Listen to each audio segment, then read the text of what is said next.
Oh, we are live already. Hi, Sherine Lovegrove.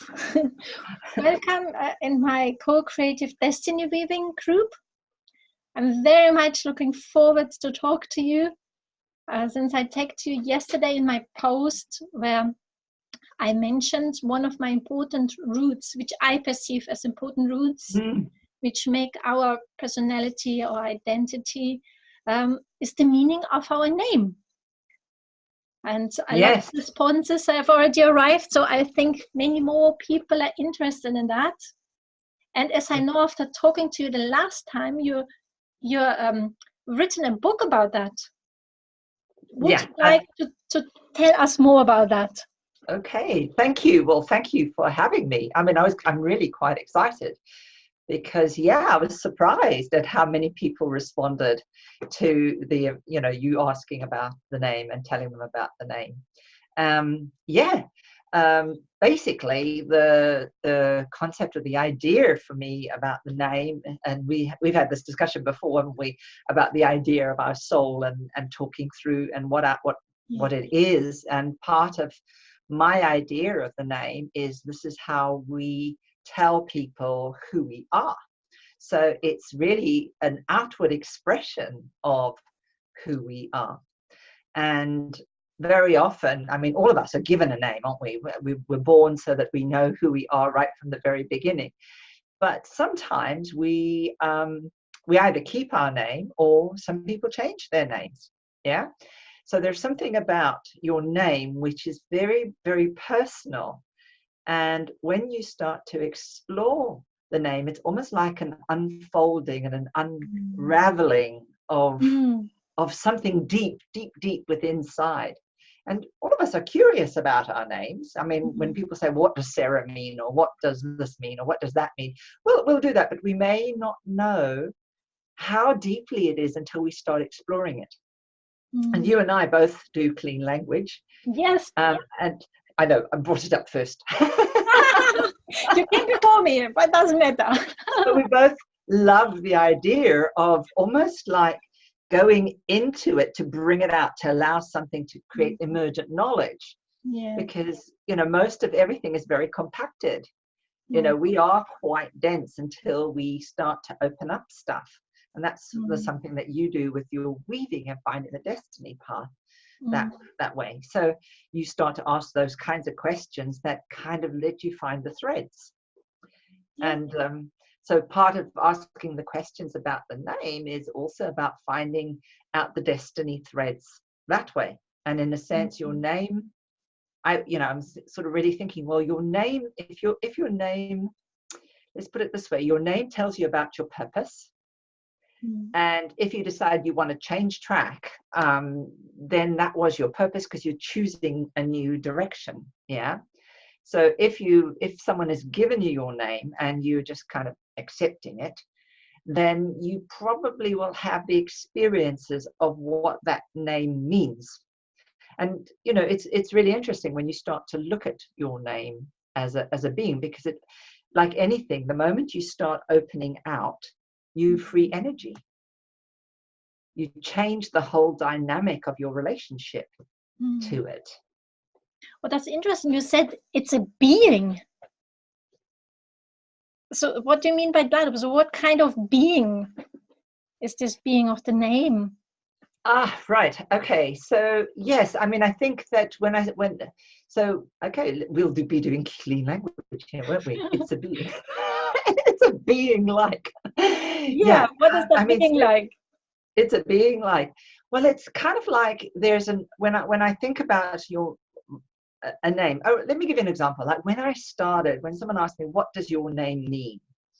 I kind of looked at her and I said, "Well, I know that my name is Sherry, meaning loved one. Okay, it comes from that derivative root, and I know that Lovegrove obviously must mean something about trees and something about love. Yeah." And then then she said, "But what does it really mean?" And I thought, well, let me find out, actually. And as I started to find out, I started to recognize that I was starting to feel lighter. I was starting to move more fully into the presence of who I was. So the idea that, I mean, as you can see my logo over there, really was the person that actually, the wing part of that logo, which is the green part at the top, actually is the S, the shin sound in Hebrew. Oh. And that's all to do with compassion, all to do with bringing the left and the right side of the brain and the mind together, and you have the coming, it's like the Trinity, having all, completion. Yeah. And so I started to think about, how does this affect, you know, what is my life about? And my life has always been about looking at completion. It's always been looking at this journey of going back home in a way. And then I started remembering as a child, I always used to say, I don't want to be on this earth. I want to be back home, because I remembered on some deep level that I was somewhere else before I came here. And so that was starting to make more sense about why I had that letter coming up like that. So when you start to explore your name, you start to find new meaning that comes up for it. Yeah. And it's that new meaning that then expands you. Instead of being this contracted person, you're now in this, you start becoming in this state of expansion. Now, I suppose, let me think of it in the sense of a quantum paradigm. Yeah, I did a little live recently, but they were talking about everything is about black holes. And black holes, you know, you have the event horizon where is the last point where you see light, but you know, light disappears down this black hole, and it's kind of like you have this spiraling going down. And what happens is that we think that the universe actually started as a black hole. And they actually think that if you look at the whole of every galaxy, you will find that all galaxies were formed by a black hole. So we don't know whether our universe is just a seed of another universe. So there may be hundreds of universes out there that we don't know about, that actually were part and parcel that caused this universe to happen. But also that in ourselves, we have every cell at its proton level is a universe. Because we have literally the strong forces between the atoms, or let's say the protons in the atoms. The atom is 99% space, and 1%, which is kind of gravitational pull, which creates mass. And so this is kind of like the theory that when you get closer and closer, and then you start to look at stuff, you start to create a spiral where you come to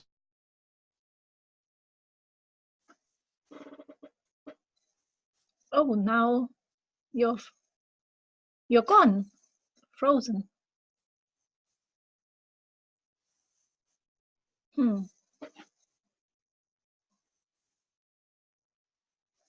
hope you're coming back again, Sherine. You've been frozen. Now you're back again. Well, that can also happen on live. I know. Back again. So the idea is that if you think that there are these multiple universes in us, the moment we open a universe that we didn't know existed, we create more of us. We have more to give. We have bigger expansion. And I think that's what happens. We have more information in the system, and we become more. That's so beautiful how you brought in the physics into it. What is so such a big passion of mine. For me, this is the weird in my forthcoming book. The weird is like this 99.999. There is no number on it, which is the dark space, which is also called the root of all existence. The shamans, they work with this in between, not knowing place all the time. And now even the physics can prove it. And I know that, for example, the most money in astrophysics goes into finding out the dark matter. It's not nothingness. It's the heavy matter where everything gets born from. So it is. And so that's why they think that the universe came from the dark matter. Because we don't know what's happening there, but they think it's because it's it's gone so much into what we call the singularity that then it can do nothing else but start expanding again. Because everything is like a torus. It goes down, and then it comes out. And depending on where you're looking on the event horizon, if you're looking at the event horizon, you could be seeing stuff coming back up.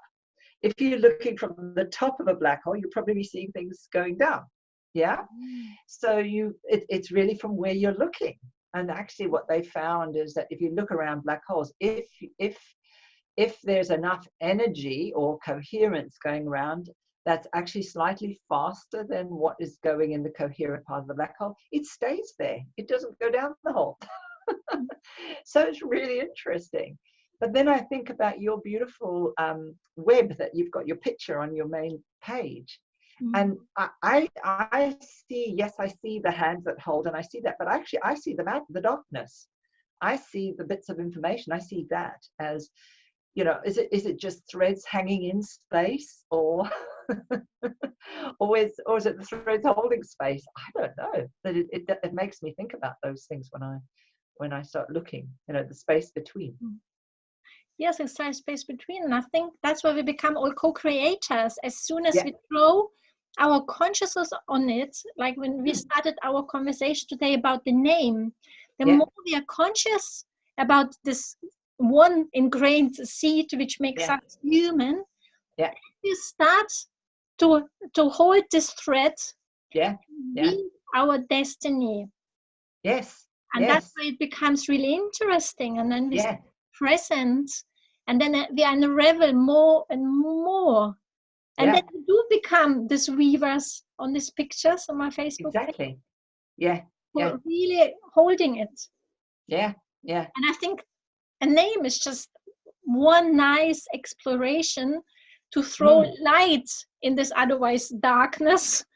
Exactly. And you know, I think about your name, like everything else, your name has syllables, doesn't it? But at the same time, what's in between each of these syllables is space. And so if you start looking, if you just take one bit of that name and you look at the space, you start to see, oh, wow, there's something else here. So instead of just thinking of your name just meaning that, go a little bit deeper, look a little more at the space. Even how, you know, the way someone writes their name is really important, or the way they say it is, you know, we know that in clean language, we got to pay quite acute attention to those moments, you know, where people might actually stop themselves or say something in a different way, and you go, and just before, we often use that as a thing. What happens just before? What happens just before? So that we start to get more of an idea of pulling back and moving in. Actually, I think we're moving into the space. Yes, we're moving. Every time we're going to into the space. And then we are holding the space for that what wants to emerge. From the nothingness, from the weird. So I say it's weird. But then that's you know, the space is the black hole. So we're waiting for whatever's coming out from wherever that part of the singularity or the God state, or the you know, that if anyone's done meditation, you get to that moment where you have where there's almost like just pure consciousness, and there you don't feel anything. It's kind of like you have that awareness, and that, I think that's kind of the space that we're talking about, the space where there's no other thing except this all-knowing state, and that just generates more information as it goes. But when we're in that space, we also are very coherent. Because we're choosing to go into that space. It's kind of like, you know, one of the things with the idea of the black hole is that everything that's going through the black hole is basically coherent. All the molecules and all the atoms or protons that are going at that time are going more or less at the same resonance speed. So they're all working together, but outside of that, they're not really working very coherently. So the more we pay attention to something in order to find out more, the more coherent we become. Wow. So that's such a big field. And is that everything, like in your book, what you describe in your book? Is that the book title which we see in the background? No, the book title is, I mean, the whole book is geared about getting to sovereignty. That's what the story is about. But the book is really about my journey where I was basically hiding in plain sight. So it's all about learning about why I did what I did. So, you know, I was very good at, I mean, as a nurse and as a psychotherapist, you get really good at helping people. And that's good, but that kind of goodness may not necessarily make you a great entrepreneur. Yeah. You might end up going into places where you work more for people than for yourself. And if, you know, and that's okay if that's what you want to stay and do.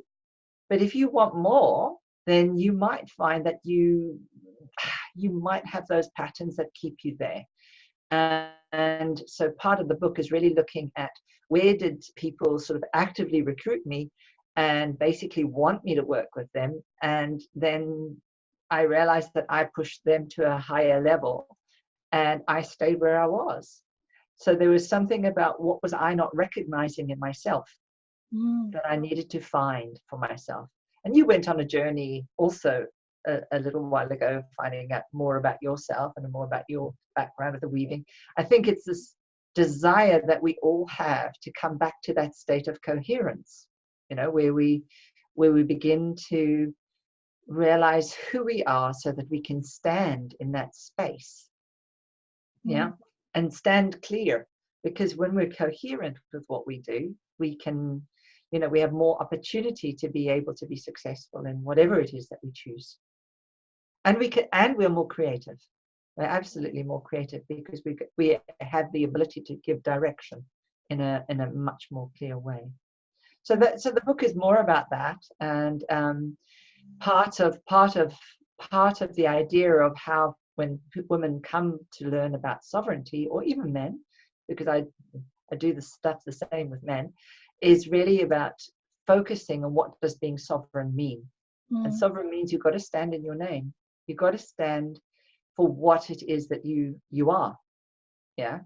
And that's really part and parcel what sovereignty is about. But, you know, most of us, we've got so many patterns that we've got from the past that either mean we give away too much of our stuff unconsciously, maybe not necessarily consciously, or we use other people to fill ourselves up, or we use food, or we use, you know, so unless we're in balance and unless we're in a state where we know where our boundary is, you're going to have difficulty. But the crazy thing is, when I started understanding my name and understanding it from the purpose of what it is, I started to be able to be much more stronger in the way I worked. So I was able to go out and talk to people, and I was able to I had something that would get people to really be interested, but also that they were able to connect with so quickly. Yeah, because that's really important. Getting people to connect to something that then allows them to make sense of things. Maybe I'll tell you a little story about someone I was talking to about her name the other day. Yes, please. Okay. I saw someone, her name's Lorraine Tapper. And basically, we were just talking now, Lorraine does something for a utility warehouse. So she's an entrepreneur. And her real goal is to, I call it, she's digging for treasure. So she's looking for treasure that's there, but it's hidden. Yeah. So she helps people bring bills down by finding one sort of package for them and checking out what they need. So she can save people up to £1,000 a month, or maybe even, you know, so she can do that because a lot of people think that having separate things often gives them sort of more power, and also that they you know, they've always done it, or they've been missold. And she's managed to get them to have this kind of gold in the finding. And it was interesting because we were looking at her name, and I said, okay, so I can tell you what. I said, oh, you know, who told you your name? Who, you know, who of your parents decided your name? She said, well, not my mother, my father. And apparently her father was very, very strict. So I said, okay, so I would probably, just looking at your name, you have 2 R's there, and those 2 R's mean that you probably, from a Kabbalistic idea, you use your head a lot. Okay, so you might actually allow yourself to let that rule your emotions rather than the other way around. So you might be, so it's the idea that you might keep your emotions more in check, so moderate them a lot. But the L may be something like it's the staff, the lament, which is really the direct truth of stuff. So stuff coming down from the God state. So then I kind of looked at her name a little differently, and I said, law. Okay, so law and then rain. So if you split the name, you see it that, oh God, this is like raining. You need to rain in a different way.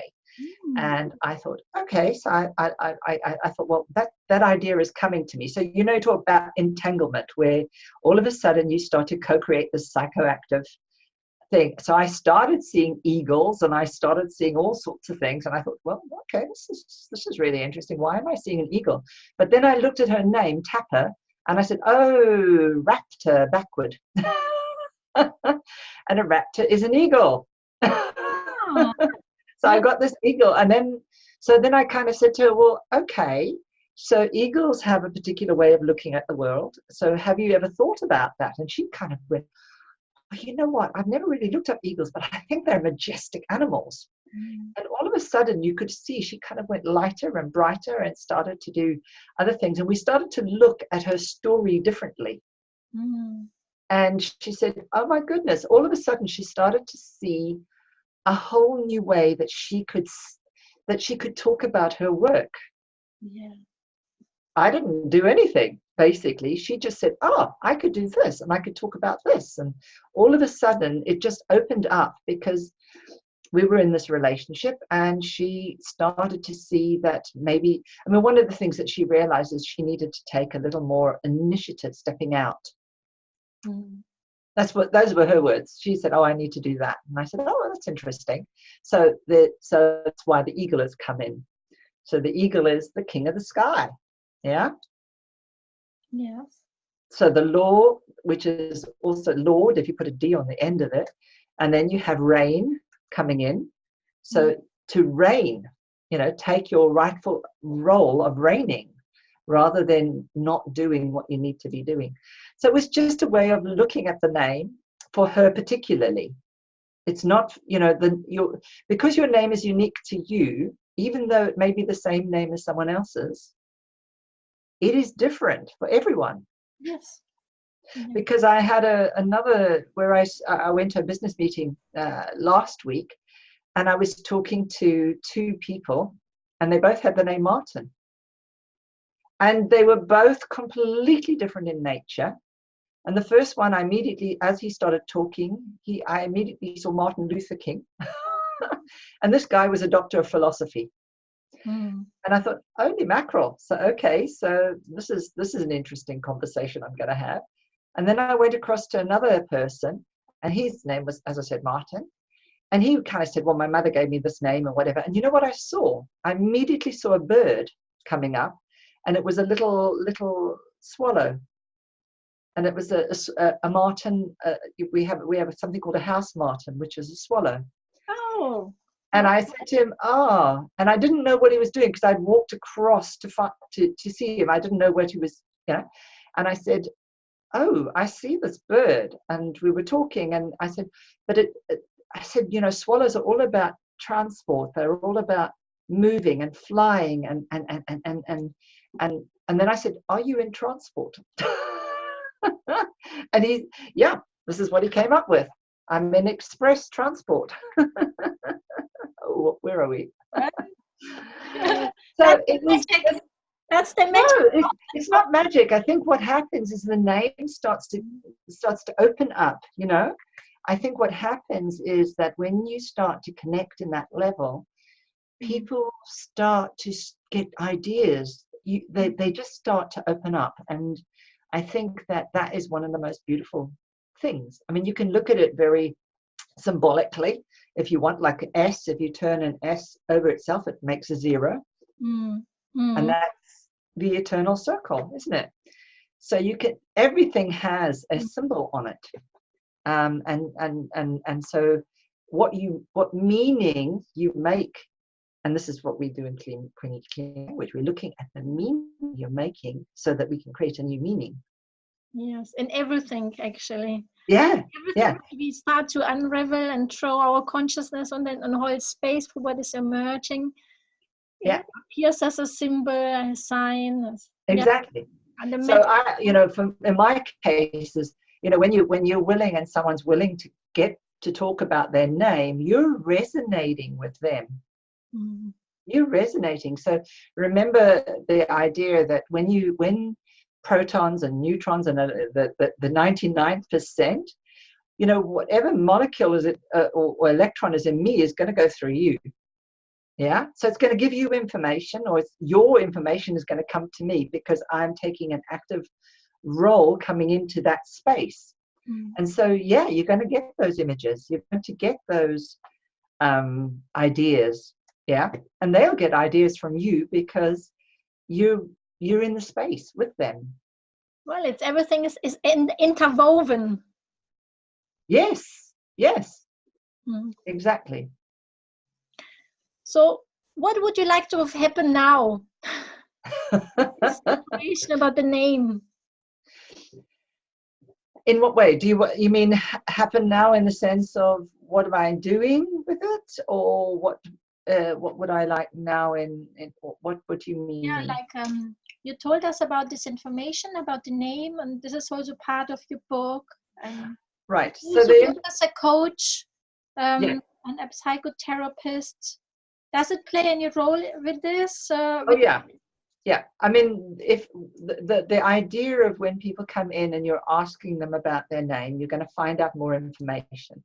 But also part of it is that you want the other person also needs to engage with it, because the moment you start to have this contract of finding out your name, you're agreeing to connect with your soul. And your soul is going to open up. It's going to ask you to do things that you might not want to do yet. And it's going to, and the moment, it's like anything else, like the law of attraction, the moment you engage in something, things happen. Spooky things happen. And you have to be willing to go with that flow. So part of the coaching is to get people to understand their name and and what I do is get them to look at their life, their patterns in their past, to see what they've done really, really well, see what things they'd like to do more of, or see what they want to get rid of. Yeah. And see how that would reflect within their name, what might make it difficult, what might make it easy. And then set up a program for that so that you could create the program that they would want. I mean, obviously, part of the happiness program, which is about getting into sovereignty, has a structure, but the name is a very big part of that structure. What do you mean with the happiness program? What is that? So my program is all about how to get people into levels of happiness. So sovereignty, so happiness stands for how all-powerful people interrupt negative experiences super successfully, or how they initiate new experiences super successfully. And each of those letters stand for something important within the program, like happiness. The H stands for harmony. Yeah. How do we harmonize between our mind and our body? Yeah.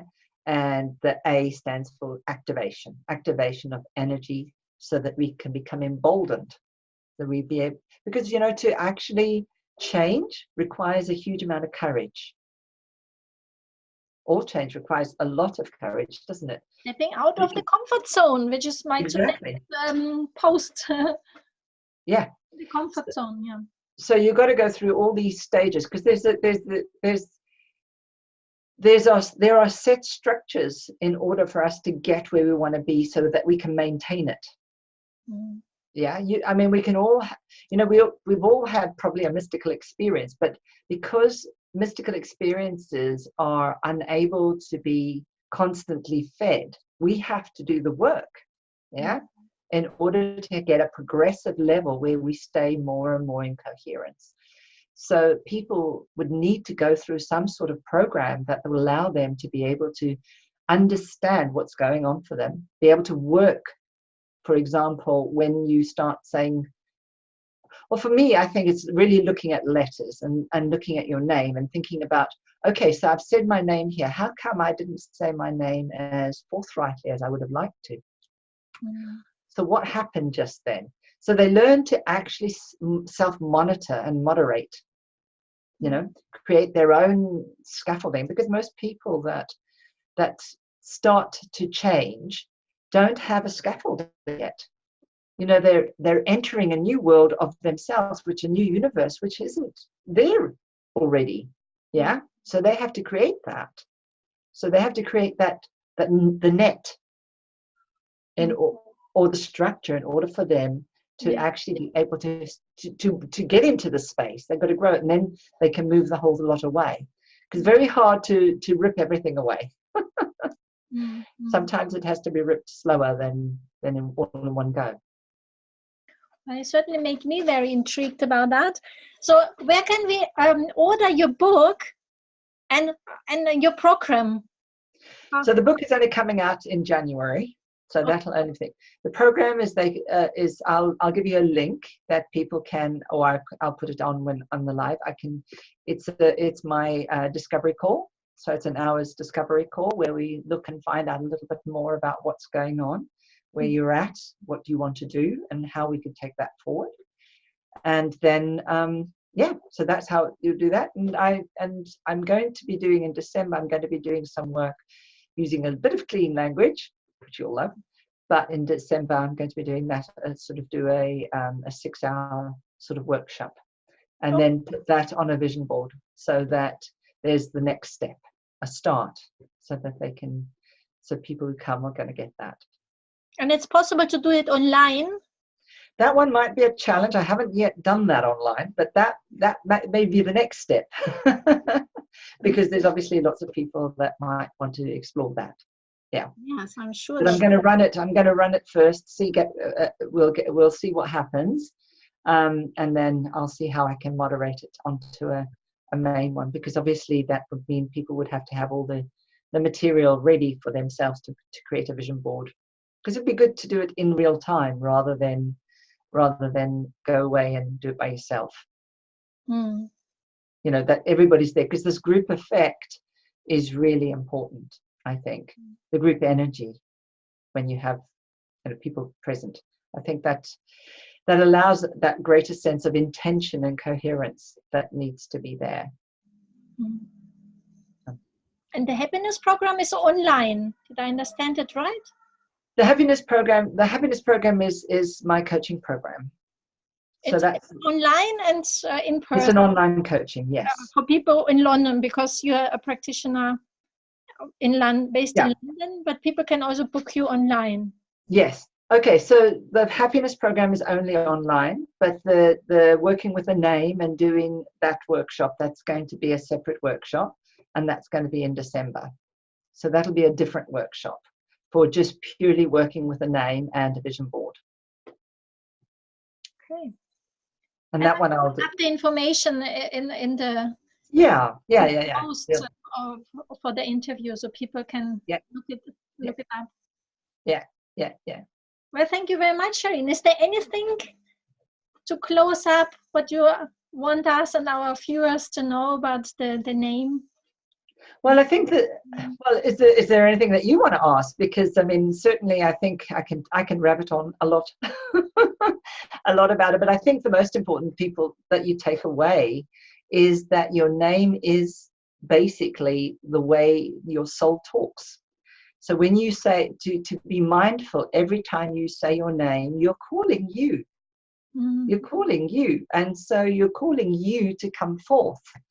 So it's really important that you really like your name, that you understand what it is, and you feel that energy and feel it really deeply in you, because it does resonate right the way through you. I mean, I don't know, Erica, I don't know whether you've actually done that for yourself, where you've actually stood there and just said Erica, and just see how if you say it on the level of a base level, like, Erica, how's that in my sacral chakra? Oh, Erica, how's that in my solar plexus? It might be worth having a play on that, And just see if you can feel a different resonance that happens when you say Erica in each of those places, because there are many Ericas. Yes, of course. Because we have got so many different facets. And well, Exactly. I've done it in front of the mirror, but never like you are saying now, like with each chakra. And Yeah. and it's another new level than opening Yeah. up. I haven't done that, so thank you very much for this inspiration. Yeah, so that would be a nice one to play with, and just let me know how it goes, because it'd be really good.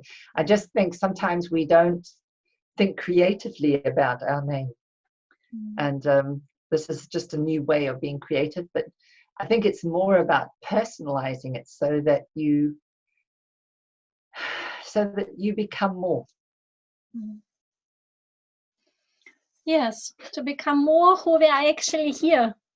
Yes, fully here. The soul is for Yeah. Mother Earth to experience all of this as deeply as possible. So that's why I think the name is such an important root. Yeah. And the expansion. I mean, I think to myself, I think that one of the things is that if we think that that the volume of us